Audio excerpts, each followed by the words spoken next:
Breaking news చూస్తున్నాం. తెలంగాణ రాజకీయాల్లో సంచలనం చోటు చేసుకుంటుంది. కొండా సురేఖ ఎపిసోడ్ రోజుకో మలుపు తిప్పుతా ఉంది. కొండా సురేఖ దంపతులు జనసేనలోకి వెళ్తున్నట్లుగా వస్తున్నటువంటి ప్రచారాలకు ఆ పార్టీ ఇన్ఛార్జ్ శంకర్ గౌడ్ చేసినటువంటి వ్యాఖ్యలు మరింత బలంగా చేశాయని చెప్పాలి. తెలంగాణలో పార్టీని బలోపేతం చేసేందుకు కొండా దంపతులు రాజాసింగ్ను పార్టీలోకి ఆహ్వానిస్తున్నట్లుగా తెలియజేశారు ఆయన. మరి ఈ నేపథ్యంలో భారీగా హైప్ కూడా పెరిగిపోతూనే ఉంది.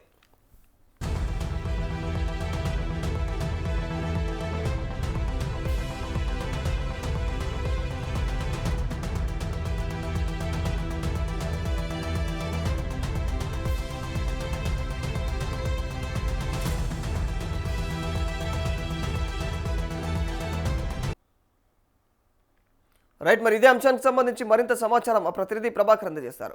ప్రభాకర్, ఇక మరి కొండా సురేఖ అయితే మరి ఇప్పుడు కాంగ్రెస్లో ఎదుర్కొంటున్నటువంటి సమస్యల కారణంగా ఆమె జనసేనలోకి మారబోతా ఉన్నారు, జనసేనకి వెళ్ళబోతా ఉన్నారు అన్నటువంటి ఊహాగానాలు కూడా వినిపిస్తా ఉన్నాయి. దానిపైన ఇక జనసేన పార్టీ ఇన్ఛార్జ్ శంకర్ గౌడ్ కూడా స్పందించడం జరిగింది. మరి ఈయన వ్యాఖ్యలను బట్టి ఏం అర్థం చేసుకోవాలంటారు? రాధాకృష్ణ, తెలంగాణ మంత్రి కొండా సురేఖ కుమార్తె కొండా సుష్మితతో పాటు కొండా మురళి, కొండా సురేఖ జనసేనలోకి వస్తే వారిని సాధారణంగా మరి ఆహ్వానిస్తామంటూ కూడా మరి పార్టీ తెలంగాణ ఇన్ఛార్జ్ శంకర్ గౌడ్ కూడా స్పష్టం చేసినట్టుగా తెలుస్తా ఉంది. సుదీర్ఘ రాజకీయ అనుభవం ఉన్నటువంటి కొండా కుటుంబం పార్టీలోకి వస్తే కూడా వరంగల్ ప్రాంతంలో జనసేన మరింత బలోపేతం అవుతుందంటూ కూడా అభిప్రాయపడుతున్నట్టుగా మరి శంకర్ గౌడ్ చెప్తున్నట్టుగా తెలుస్తా ఉంది రాధాకృష్ణ. దాంతో పాటు బీజేపీ ఎమ్మెల్యే రాజా సింగ్ కూడా జనసేనాని పవన్ కళ్యాణ్ తో కలిసి పనిచేసేందుకు కూడా సిద్ధంగా ఉన్నారంటూ కూడా శంకర్ గౌడ్ వెల్లడించినట్టుగా తెలుస్తా ఉంది. గతంలో ప్రజారాజ్యం పార్టీలో పనిచేసినటువంటి ఆయన ప్రస్తుతం ఎమ్మెల్యేలతో పాటు యువత మేధావులు కూడా తమతో టచ్ లో ఉన్నారంటూ కూడా ఆయన తెలిపారు. త్వరలో జరిగేటటువంటి వచ్చే మరి ఏదైతే గ్రేటర్ హైదరాబాద్ మున్సిపల్ కార్పొరేషన్ ఎన్నికల్లో కూడా జనసేన పార్టీ తన సత్తా ఏంటో చూపిస్తుందంటూ కూడా శంకర్ గౌడ్ ధీమా వ్యక్తం చేసినట్టు నేపథ్యం కనిపించింది. దీంతో ఇప్పుడు కొండా నిర్ణయం పైన కూడా ఆసక్తి నెలకొన్నదని చెప్పాలి రాధాకృష్ణ. అయితే ఇక్కడ ప్రధానంగా చూసుకున్నట్లయితే తెలంగాణ రాజకీయాల్లో కొండా కుటుంబం పేరు వింటేనే కూడా ఒక ప్రత్యేకమైనటువంటి పవర్ పాలిటిక్స్ కూడా గుర్తుకొస్తాయని చెప్పాలి. ముఖ్యంగా ఉమ్మడి వరంగల్ జిల్లా రాజకీయాల్లో కూడా తమదైనటువంటి ఒక రాజకీయ ప్రభావాన్ని కూడా కొనసాగించినటువంటి కొండా సురేఖ, కొండా మురళి దంపతులు కూడా మరి మారుతున్నటువంటి కాలానికి అనుగుణంగా తమ రాజకీయ వారసత్వాన్ని కూడా తదుపరి మరి తరానికి అందించేందుకు పావులు కదుపుతున్నారా అనే దాని మీద కూడా వినిపిస్తా ఉంది. మరి కూతురు కొండా సుష్మిత పటేల్ రాజకీయ అరంగేట్రం కావచ్చు, పరకాల నియోజకవర్గ కేంద్రంగా కూడా ఆమె చేస్తున్నటువంటి వ్యాఖ్యలు ఇప్పుడు స్థానిక రాజకీయ వర్గాల్లో కూడా పెద్ద ఎత్తున చర్చకు తెరలేపుతున్నాయని చెప్పాలి రాధాకృష్ణ. అయితే కూతురి రాజకీయ ఎంట్రీ వెనుక కేవలం పరకాల టికెట్ లక్ష్యమేనా, లేక కాంగ్రెస్ లోనే కొనసాగుతూ ప్రత్యామ్నాయ మార్గాలను కూడా తెరిచి ఉంచేటటువంటి వ్యూహం అనేది మరి ప్రశ్న ఇప్పుడు రాజకీయ వర్గాల్లో కూడా హాట్ టాపిక్ గా మారిందనే చెప్పాలి. అయితే మరి మొదటి ప్రాధాన్యత ఎప్పుడు తాము ప్రస్తుతం కొనసాగుతున్నటువంటి ప్రధాన స్రవంతి రాజకీయ వేదిక మీదే కనిపిస్తుందంటుగా ప్రస్తుత పార్టీ అధికారంలో ఉన్నా లేదా బలమైనటువంటి స్థితిలో ఉన్నా కూడా అక్కడే మరి కూతురు కొండా సుష్మిత పటేల్ ను కూడా రాజకీయంగా నిలబెట్టడం ఈ ప్లాన్ ఏ ప్రధాన ఉద్దేశం అంటూ కూడా కొనసాగుతా ఉంది చర్చ. వరంగల్ గడ్డపై కొండా కుటుంబానికి ఉన్నటువంటి క్యాడర్, అదేవిధంగా అనుచరంగం పైన కూడా ఉన్నటువంటి వ్యక్తిగత ప్రభావాన్ని కూతురు వెనుక ఉంచడం ద్వారా ప్రత్యర్థులకు ఎలాంటి అవకాశం ఇవ్వకుండా భవిష్యత్తులో ఎన్నికల బరిలోకి దింపాలని ఆయన భావిస్తున్నట్లు కూడా కనిపిస్తున్నది. మరి పార్టీ అధికారిక యంత్రాంగం మరి వనరుల సహకారంతో సులభంగా రాజకీయ అరంగేట్రం చేయడం, మరి ప్రయాణాన్ని సులభతరం చేసుకోవడం ఈ ప్రణాళిక ఒక ప్రధాన భాగంగా కనిపిస్తా ఉంది. ఇది ప్లాన్ ఏగా మరి కొండా దంపతులు ఆలోచిస్తున్నట్టుగా కనిపిస్తా ఉంది. ప్లాన్ బి కూడా మరి ఒత్తిడి పెంచడమే కూడా అసలు వ్యూహమా అనే దాన్ని కూడా పెద్ద ఎత్తున వినిపిస్తా ఉంది. అయితే రాజకీయాలు ఎప్పుడు కూడా ఒకేలా ఉండవు. ప్రత్యర్థుల వ్యూహాలు కావచ్చు, సొంత పార్టీలోనే జరిగేటటువంటి అంతర్గత పరిణామాలు కూడా మరి ప్రతికూలంగా మారినప్పుడు ఏం చేయాలి అనే దానిపై మురళి ప్లాన్ బిని కూడా సిద్ధం చేసుకున్నారనేది వినిపిస్తున్నది. సో ప్లాన్ బి గురించి కూడా బహిరంగంగా చర్చ పెట్టడం ద్వారా పార్టీ హైకమాండ్ తో మరి బేరసారాల శక్తిని కూడా పంచుకోవడం మురళి మార్క్ వ్యూహంగా కూడా కనిపిస్తా ఉంది.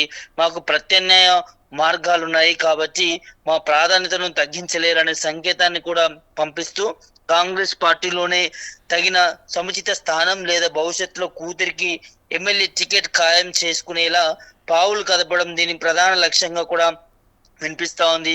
మరి ఒకవేళ టికెట్ దక్కకపోతే స్వతంత్ర బరిలో నిలబడుతుందా కొండా సుష్మిత అనేది కూడా పెద్ద ఎత్తున వినిపిస్తా ఉన్నది.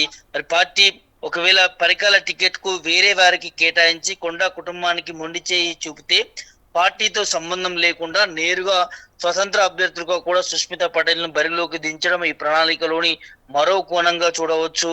సో ఉమ్మడి వరంగల్ జిల్లాలో కొండా మురళికి వ్యక్తిగతంగా బలమైనటువంటి క్యాడర్ ఉంది. మరి అనుచర రంగం కూడా ఉన్నదని చెప్పవచ్చు. మరి పార్టీ కంటే తమ వెంటే ఉండేటటువంటి ఆ సైన్యాన్ని కూడా నమ్ముకొని ఎన్నికల్లో నెగ్గగలమనే ఒక ధైర్యంతో కూడా ఈ ఆప్షన్ ని కూడా పరిశీలిస్తున్నారనే చర్చ కూడా రాజకీయ సర్కిల్లో కూడా వినిపిస్తుందని చెప్పాలి రాధాకృష్ణ. మరి పార్టీ మార్పు చివరి ఆశ్రమానికి సంబంధించి కూడా వినిపిస్తా ఉంది. కాంగ్రెస్ తో పూర్తిగా పసుకపోతే పసగని పరిస్థితి ఏర్పడితే కూడా రాష్ట్రంలో అందుబాటులో ఉన్నటువంటి ఇతర రాజకీయ వేదికల నుంచి వచ్చేటటువంటి అవకాశాలను పరిశీలించి పరిస్థితి ఏర్పడుతుందా అనే దాని మీద కూడా మరి చర్చ జరుగుతున్నది.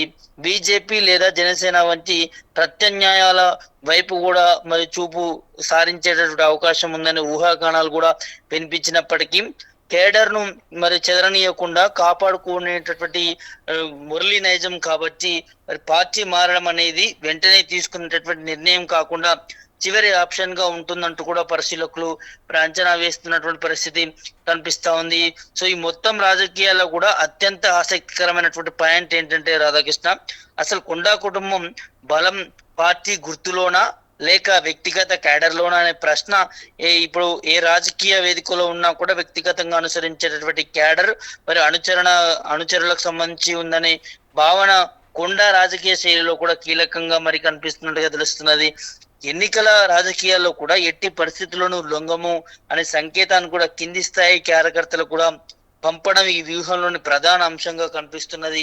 టికెట్ వస్తే పార్టీ ద్వారా, రాకపోతే స్వతంత్రంగానైనా పోరాడతామనే ఒక భరోసా ద్వారా క్యాడర్ నిరుత్సాహపడకుండా కూడా చూసుకోవడమే మురళి అసలు మాస్టర్ స్ట్రాటజీగా కొంతమంది అభిప్రాయం వ్యక్తం చేస్తున్నటువంటి నేపథ్యం కనిపిస్తా ఉంది.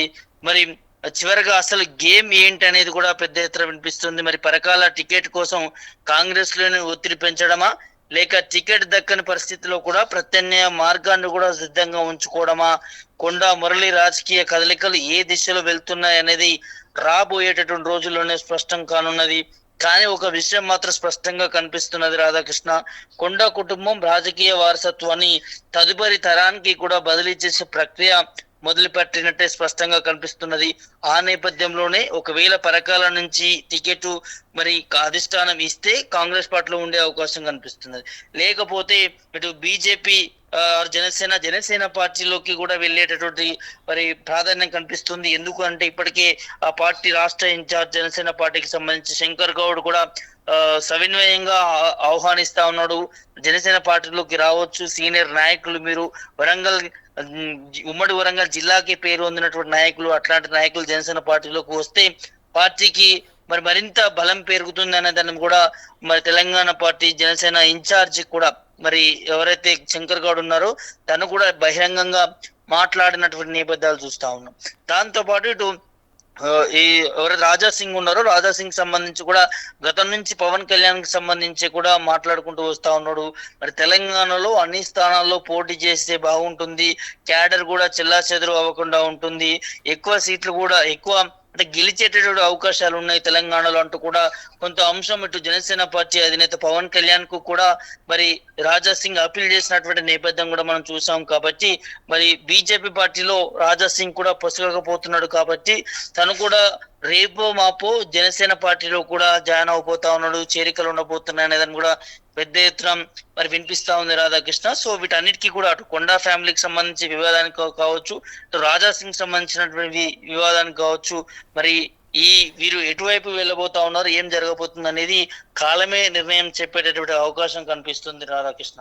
Right, thank you Prabhakar. So ఓవరాల్గా తెలంగాణ రాజకీయాలు చాలా ఇంట్రెస్టింగ్గా కొనసాగుతున్నాయి. ఇంకా ఎన్నికలు చాలా దూరంగానే ఉన్నాయి. కానీ ఇక రేపో మాపో ఎన్నికలు ఉంటే ఎంత రసవత్తరంగా ఉంటాయో తెలంగాణ రాజకీయాలు ప్రస్తుతం అయితే అంత రసవత్తరంగా మారిపోతా ఉన్నాయి. ఎందుకంటే ఇక్కడ ఓవైపు ఆరోపణలు, అసంతృప్తులు కాంగ్రెస్లో కొనసాగుతూ ఉన్నాయి. దీన్ని ఆసరాగా చేసుకొని ప్రతిపక్ష రాజకీయ పార్టీలు మరి ఇక పావులు కదుపుతా ఉన్నట్టు తెలుస్తూ ఉన్నాయి.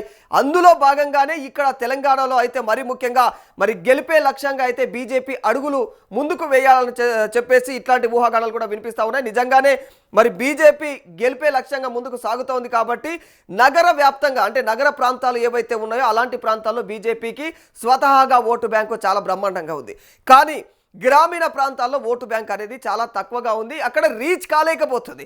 మరి ఇప్పుడు ఏం చేయాలి అన్నటువంటి ప్రశ్న జనించినప్పుడు మాత్రం ఈ ప్రశ్నకు మరి ఖచ్చితంగా దానికి ప్రత్యామ్నాయంగా అయితే మరి జనసేనను రంగంలోకి దించితే అతనికి ఉన్నటువంటి ఫ్యాన్ బేస్ ఆధారంగా ఇంకా ఇప్పుడున్నటువంటి పవన్ కళ్యాణ్కు చాలామంది అభిమానులు తెలంగాణ వ్యాప్తంగా కూడా ఉన్నారు కాబట్టి అతన్ని రంగంలోకి దించితే అంటే ఇప్పుడు ఇద్దరు కలిసికట్టుగా అన్నట్టు కాకుండా విడివిడిగా రంగంలోకి దిగి మరిక ఓటర్స్ను ఆకర్షించి ఆ తరువాత ఖచ్చితంగా ఇద్దరు కలిసి కట్టుగా మరిక తెలంగాణ రాష్ట్రంలో ప్రభుత్వాన్ని ఏర్పాటు చేసే అటువంటి లక్ష్యంగానే ఈ విధంగా వీళ్ళు అడుగులు వేస్తున్నారు అన్నటువంటి అనుమానాలు కూడా వ్యక్తమవుతున్నాయి. ఇందులో భాగంగానే మరిక కాంగ్రెస్లో ఎవరైతే అసంతృప్తితో ఉన్నారో, ఎవరైతే కాంగ్రెస్ పైన ఆరోపణలు చేస్తున్నారో అలాంటి వారిపైన అయితే స్పెషల్ ఫోకస్ పెట్టింది జనసేన పార్టీ. మరి ఇలాంటి వ్యవహారాల మధ్య నిజంగానే కొండా కుటుంబం అంతా కూడా జనసేనలో చేరితే మరిక ఖచ్చితంగా ఉమ్మడి వరంగల్ వ్యాప్తంగా కూడా తీవ్రమైనటువంటి లోటు ఏర్పడుతుంది కాంగ్రెస్కు. మరిక ఇలాంటి పరిణామాల మధ్యలో హైదరాబాద్లో ఉన్నటువంటి ఇక మరి రాజాసింగ్ వ్యవహారం కూడా చాలా కీలకంగా మారే అవకాశం ఉంటుంది. జనసేనకు చాలా బలాన్ని చేకూర్చే అవకాశం ఉంటుంది. హైదరాబాద్ వ్యాప్తంగా కూడా మరి ఒకవేళ పార్టీకి సంబంధించి జనసేన పార్టీకి సంబంధించి పగ్గాలు గనక మరి రాజాసింగ్ కప్పచెప్తే మాత్రం ఖచ్చితంగా పరిణామాలు వేరే ఉండేటువంటి అవకాశం ఉందని రాజకీయ విశ్లేషకులు భావిస్తూ ఉన్నారు. ఈ విధంగా పట్టణ ఓటర్స్ని గ్రామీణ ఓటర్స్ని ఆకర్షించే దిశగా అయితే మరి బీజేపీయే పావులు కదుపుతోంది అన్నటువంటి అనుమానాలు వ్యక్తమవుతున్నాయి. మరి దీనిపైన కాంగ్రెస్ ప్రభుత్వం ఎలాంటి చర్యలు తీసుకుంటుంది?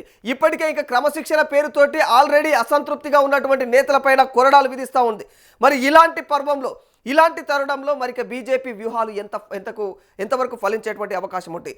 దీంట్లో మరి జనసేన పాత్ర ఎంత బలంగా నిరూపించుకుంటుంది అనేది మాత్రం తెలంగాణ రాజకీయాల్లో చాలా ఆసక్తిని నెలకొల్పుతా ఉంది.